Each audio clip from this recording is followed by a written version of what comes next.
Ahmedabad Bopal TRP મોલમાંથી 200 ને બચાવાયા ધુમાડા 4 kilometre સુધી દેખાયા 20,000 લોકોના ટોળા એકઠા થયા.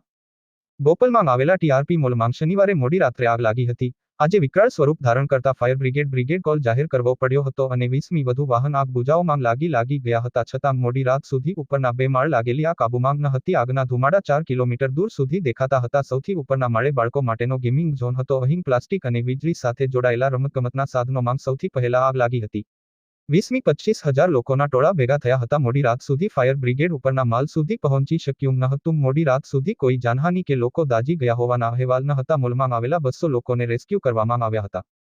અમદાવાદ ફાયર ઓફિસરના જણાવ્યા મુજબ રાત્રે કોઈ સ્થાનિક કે અમને કોલ કરીને જાણ કરી હતી. તાત્કાલિક ધોરણે અમે લોકોએ 4 ગાડી મોકલી આપી હતી. પાણી મારોનો છંટકાવ ચાલુ રાખવામાં આવ્યો હતો. તાત્કાલિક અમારા ઓફિસરે મને જાણ કરી તો અમે તાત્કાલિક બીજી ગાડીઓ પણ મોકલવામાં આવી હતી. લોકોને બચાવવાની કામગીરી પૂરજોશમાં ચાલી હતી. સબનસીબે કોઈ જાનહાનિ થઈ નથી. લોકોને સહી સલામત રીતે બહાર નીકળવામાં આવ્યા હતા. આગ કયા કારણોસર લાગી છે તે હજુ જણાવ્યું નથી. મોલની અંદર ફાયર સિસ્ટમ લાગેલી છે. સ્થાનિક લોકો અને પોલીસ પણ ભારે મહેનત કરી છે. આજુબાજુની દુકાનોને પણ ખૂબ નુકસાન થયું છે.